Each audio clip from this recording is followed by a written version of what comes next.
Para que no molestara, porque en realidad solo sale, por una parte sale, ahora lo veremos, la harina, y lo accionaba, en una esquina se accionaba una persona así, como si estuviera remando, pero para que la vuelta... Ya no sé si está muy... Yo creo que la Quiero ahora que cojamos. Sí, pero esto lo abro.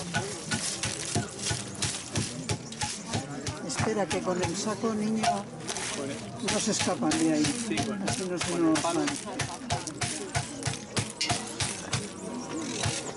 ¿Vale? Bueno, lo voy a dejar aquí en la esquina. ¿Qué le va a durar esto? Ahora vamos a hacer, si nos da tiempo, vamos a preparar una masa madre, para que sepáis cómo se hace una masa madre, ¿vale? ¡Vale! Esa montaña para arriba, ya va saliendo.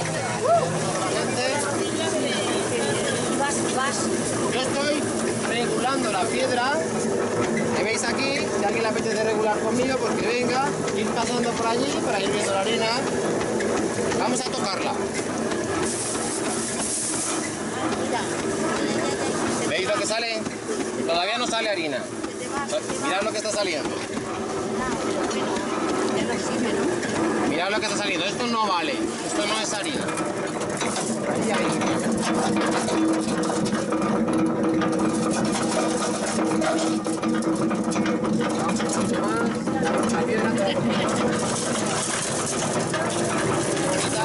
esta es una harina que está saliendo fría. Eso es muy importante, porque por velocidad y por mejorar los ritmos están sacando las harinas calientes de los molinos. Es decir, están degradando las mejores grasas. ¿De acuerdo? Esta harina, tocarla, comerla, esto es harina espelta. Para. ¿Vale? Vamos a ir echando bellota. Y era muy divertido también los molinos hacer guerras. Ya empiezan a salir trocitos de bellota.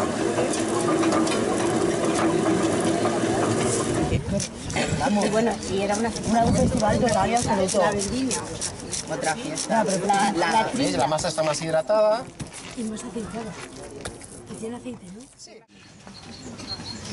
Cuando estuvimos en, lo he dicho ahí abajo, pero el acto Navamoral de la Mata, que ya ahí es una decisión de incorporar la bellota a la alimentación humana de diversas maneras, algunas con las que yo no estoy de acuerdo, pero bueno, eso ya hay, tiene que haber pluralidad, pues fue importante que se hiciera porque indica que estas ideas han calado en la sociedad. Ahora en noviembre se volverá a repetir en la época de la bellota para irla a recoger. Estaros atentos luego en noviembre, o si hacemos alguna lista, pues ya os avisaremos, ¿no? Y estaremos allí también, ¿no? Cada vez hay más gente que está estudiando la manera de utilizar la bellota de diversas formas.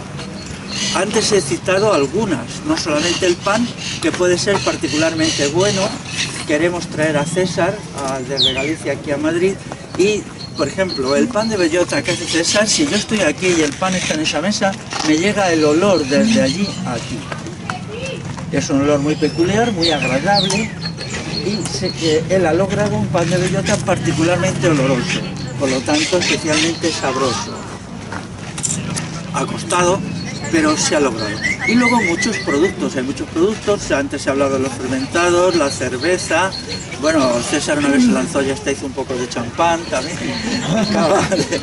cuando se pone a hacer de todo, ¿no? Y es así que podemos ir incorporando a nuestra alimentación. Y como he dicho antes, lo más difícil es quizá la conservación. La conservación es el punto difícil de la bellota, porque cuando está húmeda, la gente del campo antes lo llamaba a eso hierve, en algunos pueblos le llamaba hervir. Y era simplemente un proceso de fermentación con hongos, que la bellota tomaba calor y se podría. Y ellos le llamaban eso, ¿no? Entonces para el ganado se solía conservar en agua. Es decir, había grandes balsas, se metía allí la bellota y esa se daba a los cerdos, se iban sacando con una pala. Pero claro, ese no es el procedimiento para las personas tienen que conservarse en seco. Una familia puede funcionar con 200 kilos de bellota anuales, que se conservan, 200 está bien, Se tienen allí, se van sacando. Si se tiene algún sistema de molienda, pues se puede ir moliendo. Si se tiene horno, pues se puede ir haciendo. Ya os digo, siempre hay que mezclarlo con cereal, con diversos tipos de cereal. Nosotros hemos perdido mucho. Por ejemplo, antiguamente, si se lee crónicas antiguas, el pan de cebada era muy común, ¿no? Hoy prácticamente nadie lo hace. La cebada es un cereal que tiene un gran rendimiento por unidad de semilla, casi el doble del trigo. Y entonces antiguamente pues estaba bien porque echabas una cantidad y conseguías casi 20 veces más de esa cantidad, mientras que en los trigos pues ya 8 por 1 es mucho. Y luego estaban los otros cereales que también debemos ir incorporando. Pero claro, estos cereales tienen que ser genuinos porque, como decía abajo, nos pueden dar una espelta que ha sido modificada, que ha sido alterada, que es un híbrido o cualquier cosa. Y nos ponen pan de espelta. Sí, pero ¿de qué espelta? Nos tienen que explicar todo eso porque hoy todo se manipula.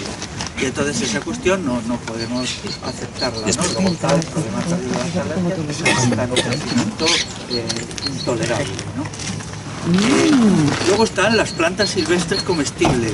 Tenemos que volver a considerarlas como una parte regular de nuestra dieta, irlas reconociendo, irlas aprendiendo a guisar. Algunas se comen crudas, otras muchas se comen guisadas, y también los frutos pues de los arbustivos. El otro día una chica de un pueblo de Salamanca me regaló unos tapaculos, se llaman así, tapaculos estos, que ella coge y los conserva y están muy bien conservaditos. Claro, tienen una carga de vitamina C enorme, muchísimo más que cualquier cosa que se pueda comer los escaramujos. Son los escaramujos. Le pregunté si ella, digo, ¿tú haces esto habitualmente? Me dijo, sí, claro, yo cojo unos kilos y los conservo y luego pues me los voy comiendo en el invierno. Esta forma de entender nuestra alimentación mejoraría nuestra salud y también mejoraría los suelos que están en una situación bastante penosa. La agricultura actual tiene su fecha de caducidad puesta. Claro, Hay algunos autores que son particularmente pesimistas, dicen que la agricultura no se va a poder mantener más allá de, unos dicen 30 años, otros 40, otros 50. Lo cierto y verdadero es que el abandono de suelos agrícolas es continuo. O sea, los suelos agrícolas se toxifican o se compactan o pierden toda su carga de materia orgánica y entonces hay que abandonarlo. A partir de un momento los rendimientos son tan bajos que ya no merece la pena plantar. El fenómeno de la salinización. En algunos casos ni eso, porque ya tienen la microflora y microfauna tan dañada que no es posible que... Vas a poder no, traer patatas. Bueno. Sí, llega un momento que no.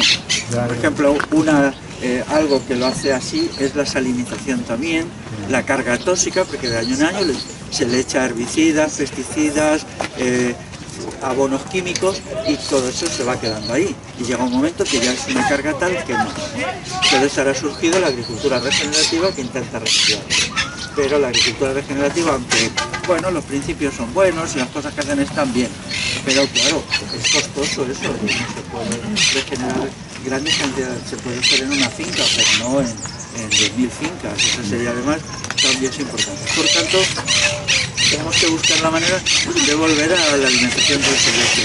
Aquí en la Casa de Campo, pues está muy cerca de Madrid, mira, ahí estoy viendo la catedral y me pasa impresión lo cerca que está, ¿no? Eso significa pues que aquí el grado de toxicidad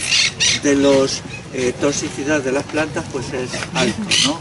Pero bueno, por lo menos aprendemos a reconocerlo en los recorridos que hacemos.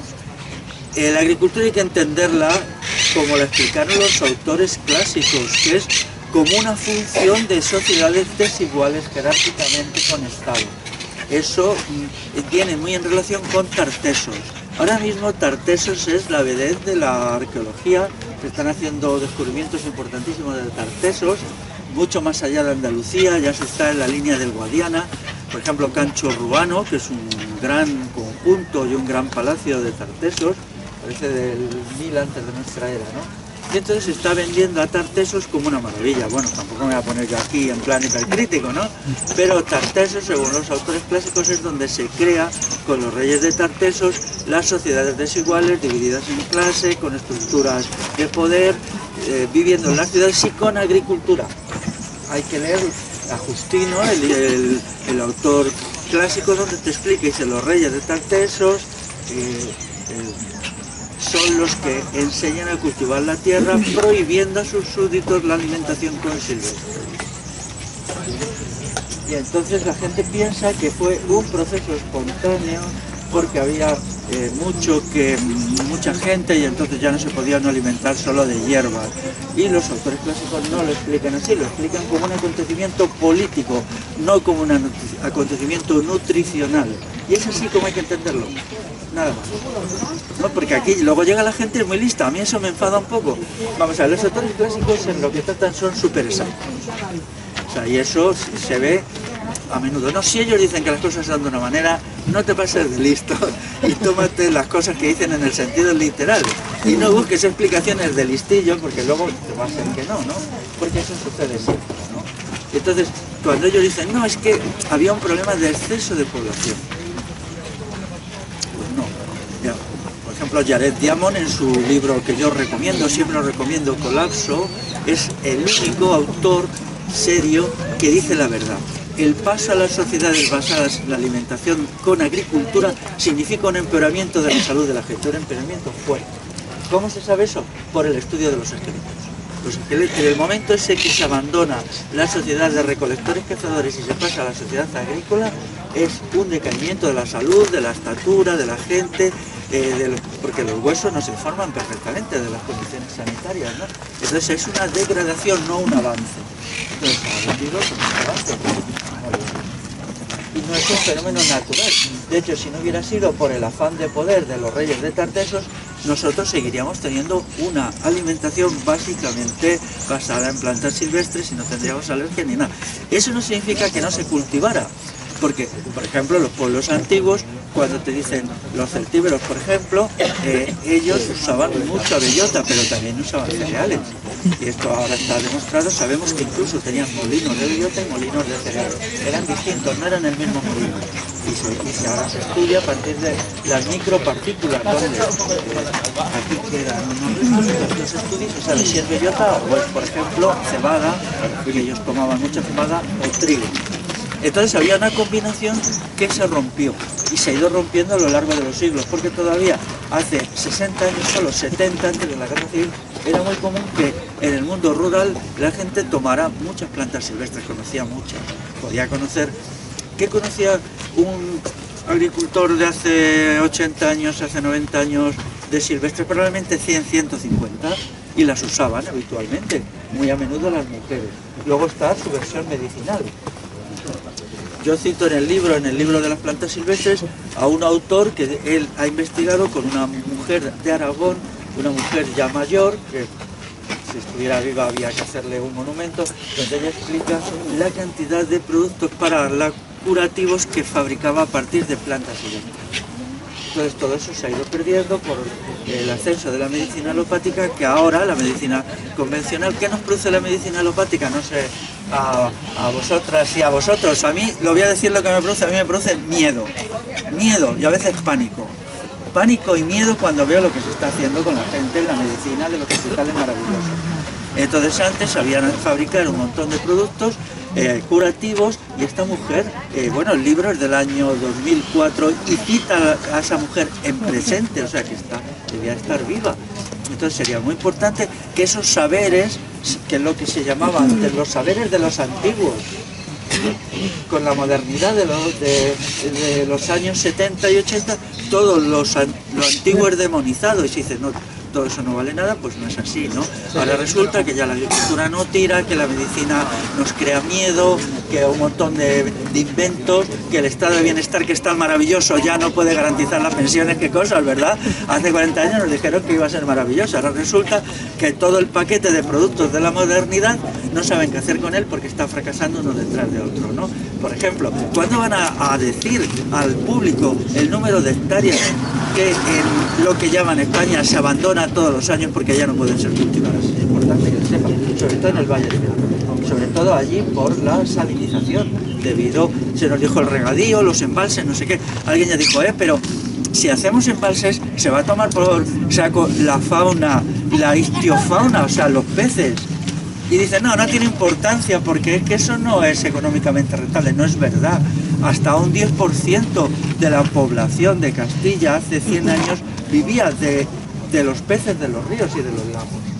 Y tenían un nombre, no se les llamaba pescadores. ¿Alguien sabe cómo se llamaba la gente que pescaba en los ríos? Peceros. Eran peceros y pescaban con redes, porque eran ríos muy potentes donde había de todo. O sea, a mí me ha asombrado encontrar documentos del siglo XVIII donde en lugares del interior de Castilla, muy del interior, te dicen que se vendía salmón en las ferias. Se sabe que se vendía porque el concejo, o sea, el ayuntamiento les cobraban impuestos. Entonces dice, peces que pagan impuestos, y entonces va leyendo lista, anda, salmón, fíjate. Yo pensaba, no, incluso en algunos estudiones también, ¿no?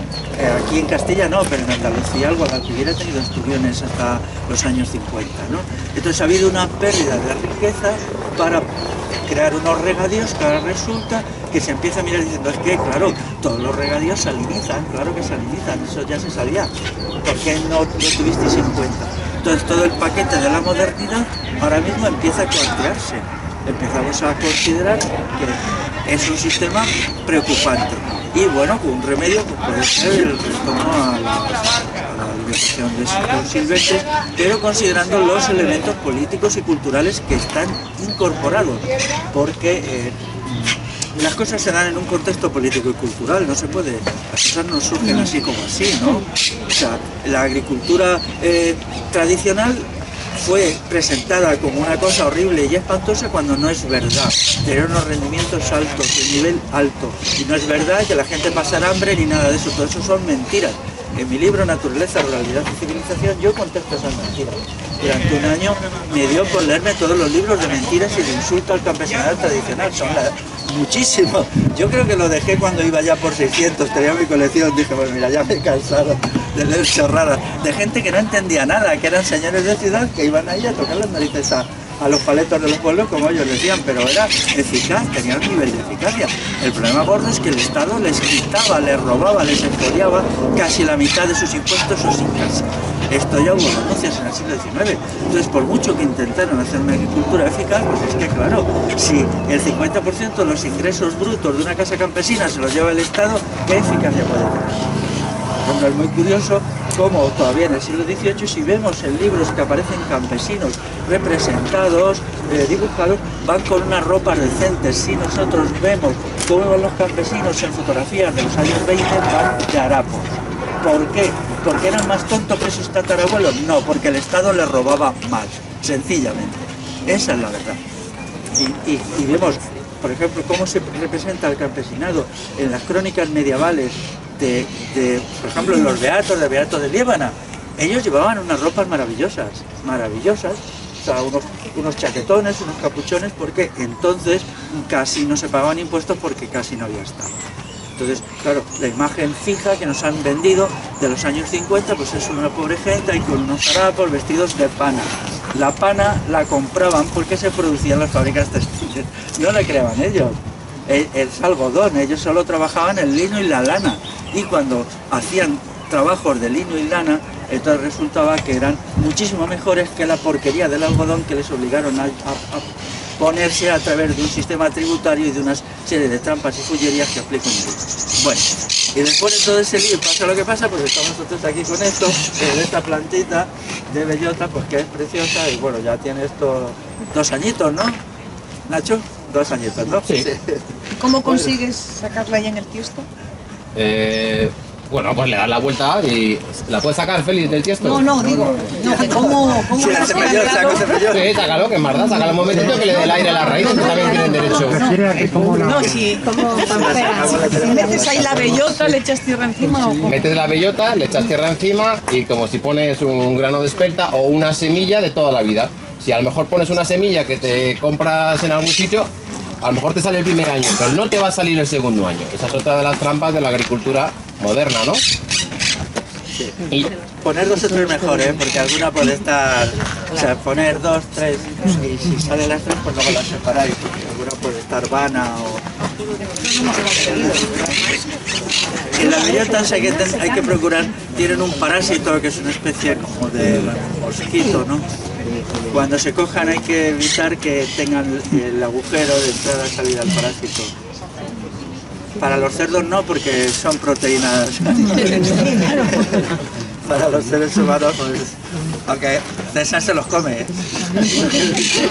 Dice que sabe a gambas. Yo a tanto lo llevo, pero también para esto pues, hay que procurar que no estén parasitizadas, porque si están mucho pues no germinan. Así, si nos ponemos todos, como has dicho tú, a poner bellotas, ¿en cuánto tiempo España, en cuánto tiempo la ponemos otra vez a tono con sus microclimas, con sus nieblas? En un par de años. No, se necesitarían muchos años. La propuesta que llevo en el libro es reforestar 10 millones de hectáreas con especies autóctonas. Eso es un trabajo enorme porque los suelos están muy degradados y el clima está muy mal. He hecho bastante trabajo de forestación, ahora no lo hago, pero me imagino. El índice de marras es muy alto. Si se pone, por ejemplo, esto, hay dos procedimientos, el índice de marras de estos, esto está ya demasiado crecido, yo creo que tiene más de 3 años, si no lo estaría por aquí, pues al cabo de 5 años sería un éxito. Entonces hay que estar constantemente yendo al terreno. Al cabo de 2 años. 5 años. Si esto se pone en el terreno, son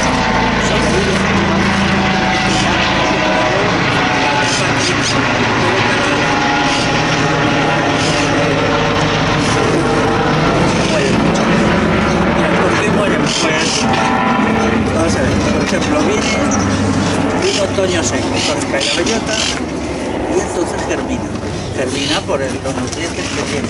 Pero si es otoño seco, la bellota tiene muchísimas dificultades para arraigar, ¿no? Y si arraiga un poquito y la primavera es seca como esta, por ejemplo, pues tiende la bellota lo que se ha hecho en todos estos años es una atrocidad. Yo recuerdo aquí, en un pueblo de la provincia de Madrid que se llama Colmenar del Arroyo, que hice un recorrido por allí con un amigo que él tenía tierras allí de ganadería. Y lo he contado muchas veces, pero aquello es que me impresionó tanto y me dijo, ¿no observas algo raro aquí? Y se reía de mí. Digo, pues no, era un encinar y no sé, yo iba distraído hablando con él y no me fijaba. Sí, tú mira bien, que aquí está pasando algo muy raro. Y ya me quedo mirando y digo, anda, no están germinando las bellotas debajo de las encinas. O sea, no había pequeñas, y dice, efectivamente. Y bueno, entendéis lo que eso quiere decir, ¿no? Que están las grandes encinas, pero las bellotas que caen no germinan.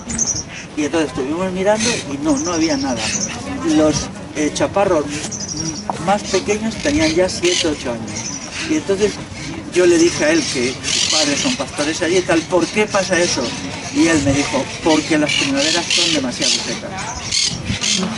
Y entonces, aunque la bellota echa un poquito de raíces y se cae en noviembre, una primavera tan seca no la puede soportar porque los árboles tienen de raíces y es lo mismo que la lechuga. Por ejemplo, esto porque está aquí, que es artificial, pero esta encina, si la pusiéramos en el suelo, tendría esto de raíz.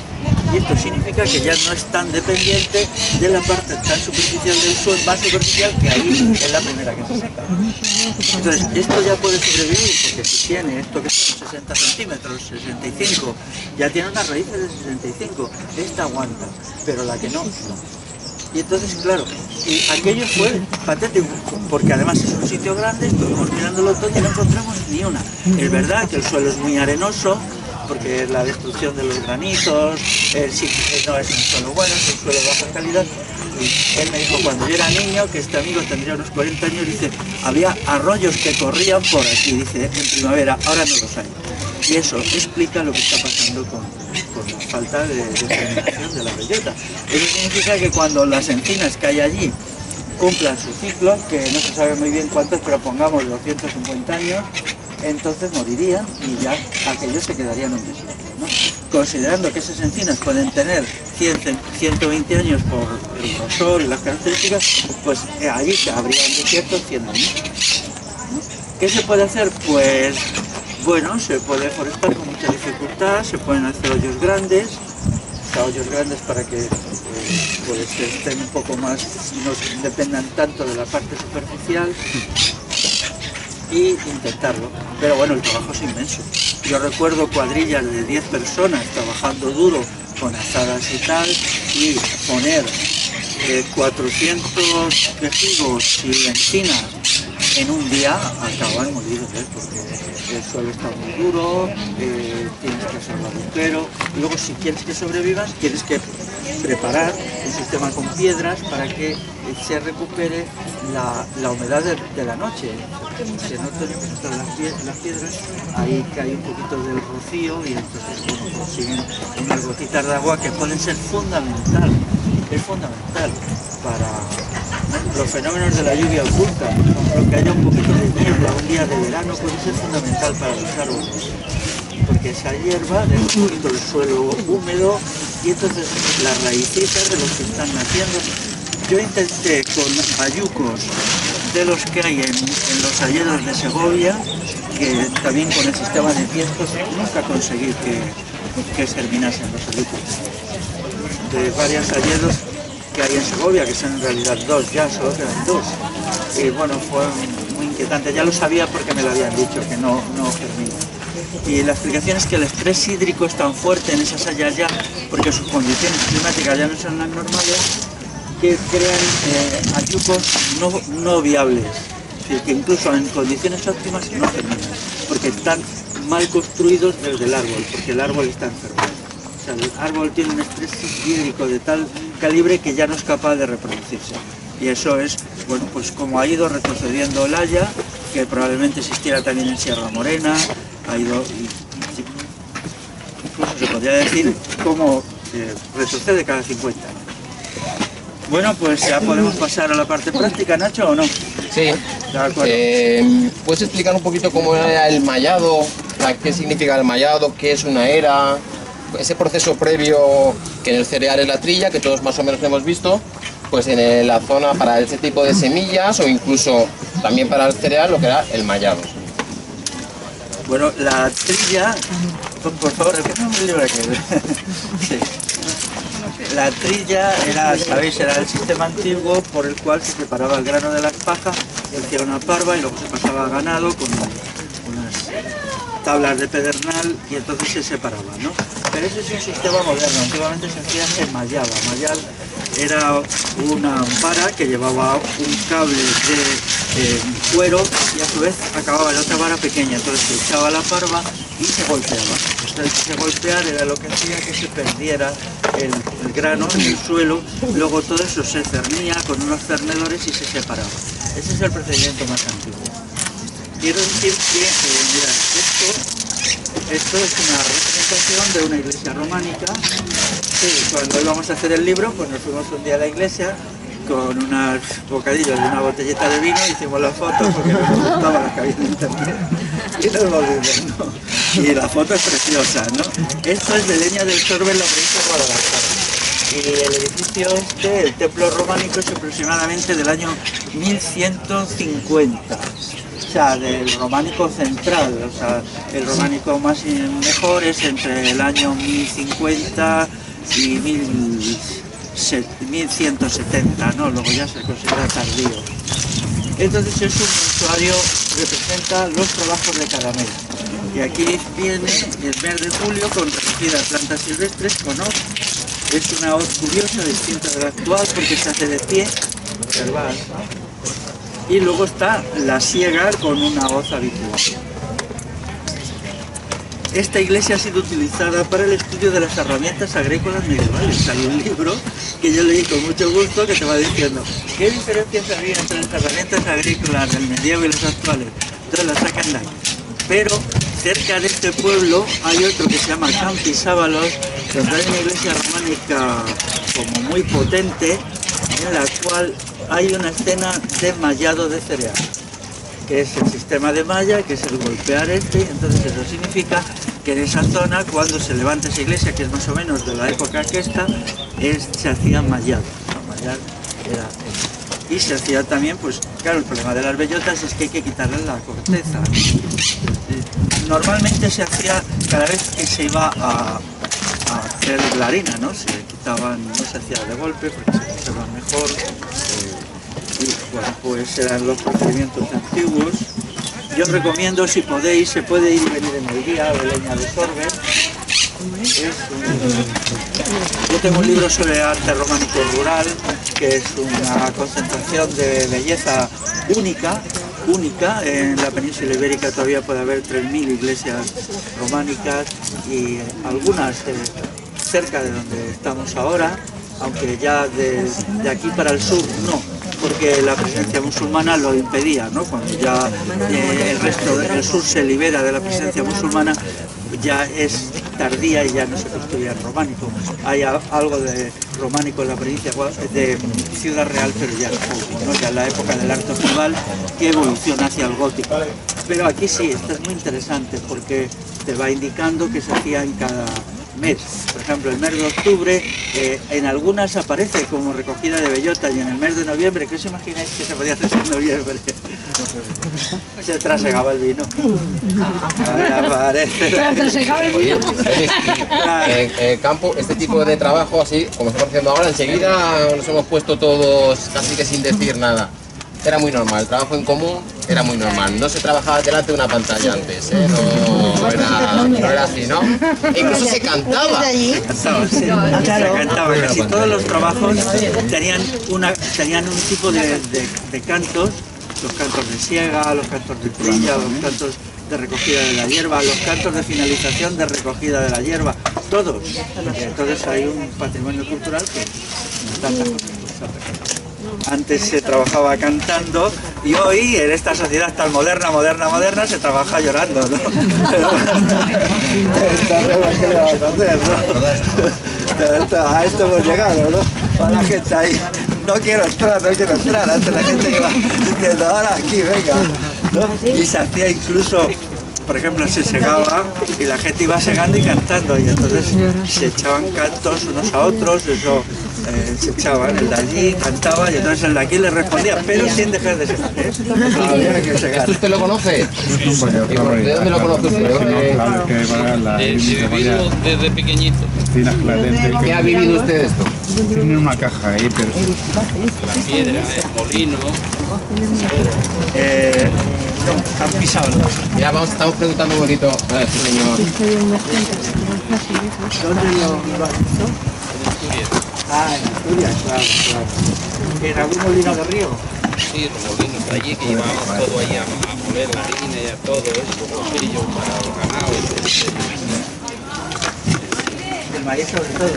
Ahí, Claro. el trigo, el centeno. Escanda también. Escanda también. No, allí no. Allí no había escanda. Pues nada, si nos tiene una mano, ¿usted qué sabe? Porque aquí ninguno sabemos. Aquí somos todos nuevos. Pero insisto en una idea que he dado antes. La modernidad esta invasiva y agresiva hace solo 20 años era muy segura de sí misma. Ahora empieza una vez las grietas. Coge la lupa y se sube esto ya. Están empezando aquí a rajarse. Empiezan a pensar que lo que ellos han inventado no es tan bueno. Empiezan a aparecer problemas graves, ¿no? Por ejemplo, la degradación permanente de los productos hortícolas. No solamente que sean mucho peores que los productos de la naturaleza, sino que una lechuga de ahora es mucho peor que la de hace 40 años. Hay un autor francés que lo demuestra, porque hace 40 años se hicieron estudios nutricionales de las lechugas, entonces coges esos estudios, lo comparas con la de ahora. Y es lógico en la medida que los suelos están cada vez más degradados, porque antes se les añadía estiércol, el estiércol tiene un montón de elementos nutricionales. Ahora se cree que con los abonos químicos la cosa funciona, y es verdad que funciona durante un tiempo, porque el elemento decisivo, que es la materia orgánica del suelo, no se recupera con los abonos. Entonces, claro, las tierras van decayendo lentamente y eso se manifiesta en la debilidad. Hoy un puerro es mucho peor que un puerro hace 30 años, y dentro de 30 años será peor que el de hoy. Cada vez más son productos que están muy cargados de agua, eso es así. O sea, la cantidad de materia seca, cuando se estudia la materia seca de unas tristísimas zanahorias, y un estudio sobre zanahorias, a ver, materia seca de la zanahoria, cada vez tienen más agua, tienen menos materia seca. Tanto, menos todos los dos nutritivos, se venden en realidad, como decía un amigo mío, esto es agua sucia, te comes una zanahoria y esto es agua sucia. Yo me salgo mal, me decía así, algo más, casi agua tóxica, decía hoy, ¿no? Entonces, bueno, mira, por ejemplo, a nosotros se nos ha hablado mucho de las ventajas de la patata. Las ventajas de la patata y tal. La patata sustituyó dos alimentos fundamentales, dos alimentos que en el pasado yo entiendo que eran mucho mejores, que era uno los nabos y otro el centeno. ¿Y otro? El centeno. ¿Por qué los nabos son mejores? Porque los nabos es un alimento que tiene mucho más fibra. Y en Galicia las castañas. Las castañas también. Y entonces la patata tiene mucha más fécula. El consumo de patata está vinculado a la diabetes. Pues claro, porque es fécula, que mientras que el nabo no. Entonces se dijo, qué interesante, porque es más productiva por unidad de superficie. Sí, claro, pero cuidado. Alguien les dijo, si nosotros tenemos un campo de centeno y lo ponemos de patatas, conseguimos el doble en peso. Pero el poder alimenticio del centeno es 4 veces superior. ¿Hemos ganado o hemos perdido?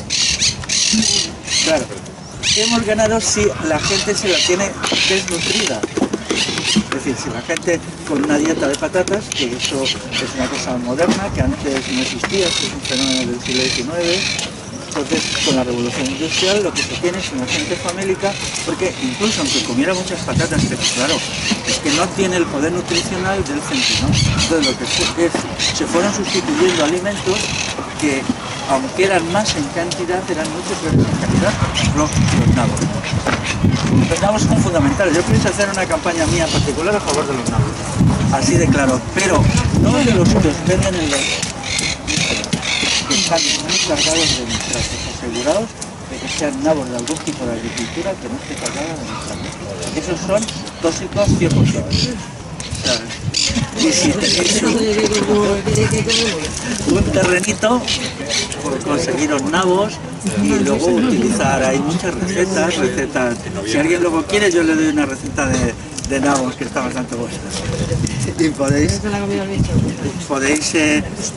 mejorar vuestra dieta con este tipo de alimentos, ¿no? También ampliando. Bueno, pues si queréis decir alguna cosa, pues...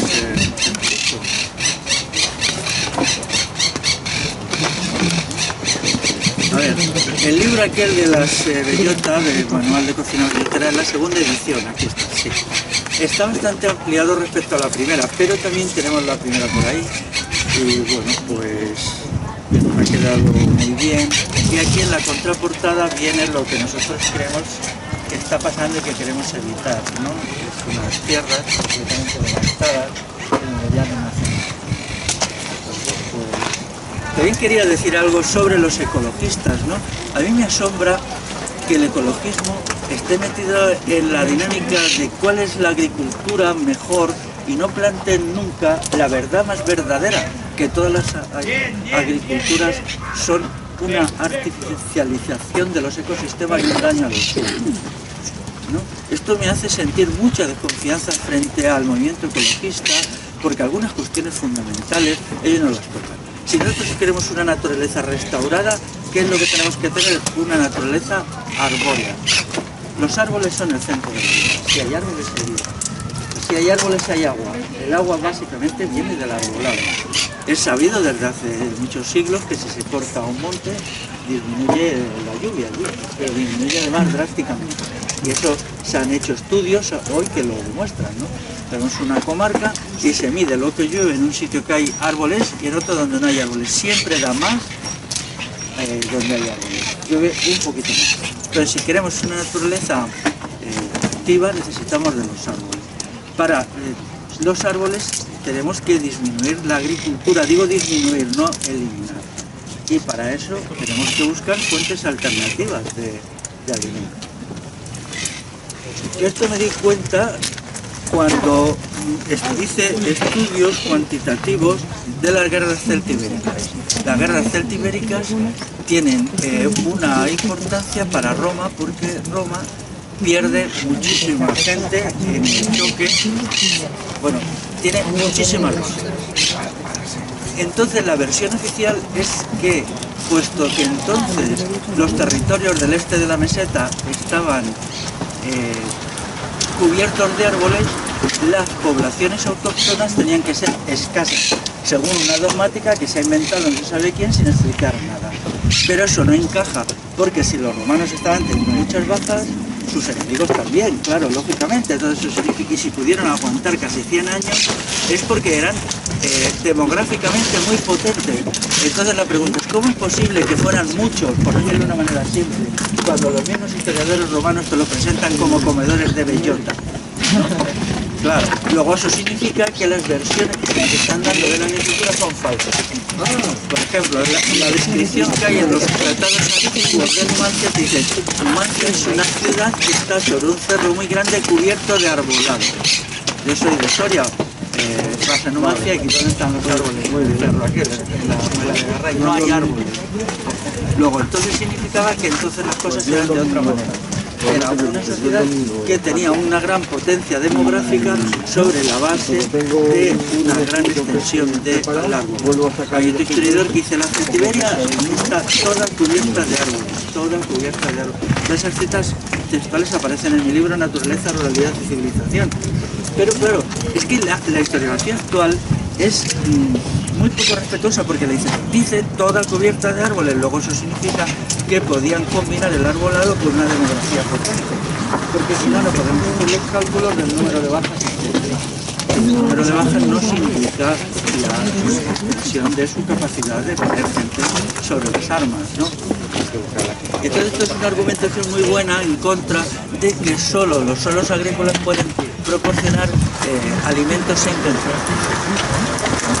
Porque la agricultura no ha salido de ahí, ha salido de unos fines que es los que habría que explicar, que son diferentes, que son fines más bien políticos. Básicamente la agricultura pues da mucho trabajo. Entonces, si la gente está trabajando, pues no puede participar en las tareas de dirección de la sociedad, de gestión de los problemas. Es decir, la agricultura es una actividad de esclavos, y si queremos tener una sociedad de esclavos, entonces lo que hacemos es inventamos una sociedad agrícola. Y eso era el objetivo de los reyes de Cartago, Gárgoris y Avidius, famosos, aves, según las crónicas. Es así exactamente como sucedió. Por ejemplo, quería comentar una cosa. Ahora se está... Especialmente nos estamos dando cuenta de que la agricultura tampoco está llegando para todo el mundo, ¿no? Tú hablas de eso, de la opción de vivir de los productos que producen los árboles. Sin embargo, se está vendiendo la idea de intentarnos incluir en la alimentación el tema insectos y tal, que incluso Madrid ha dicho que aportan muchas proteínas y tal. O sea, realmente tampoco se está queriendo, supongo que por beneficios económicos, ¿no? Al final, pues volver un poco a esa agricultura antigua, por decirlo de una forma, y sin embargo se está queriendo introducir el tema insectos y sí, lo estoy pensando de curioso. Pero bueno, si es que ya no quedan insectos. Hay estudios en la comunidad valenciana que se están extinguiendo los insectos, sí. También quiero decirte que allá hay un proyecto, yo creo que decidido del cultivo de la bellota, ¿eh?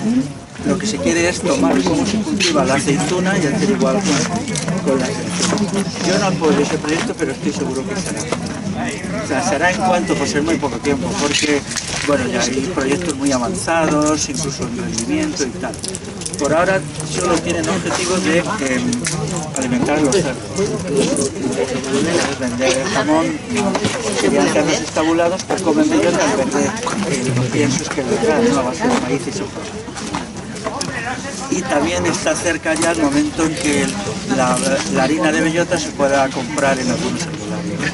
Eso ya hay en algunos sitios, lo tienen. Pero bueno, si eso viene de encinas cultivadas, pues estamos donde estamos con la aceituna.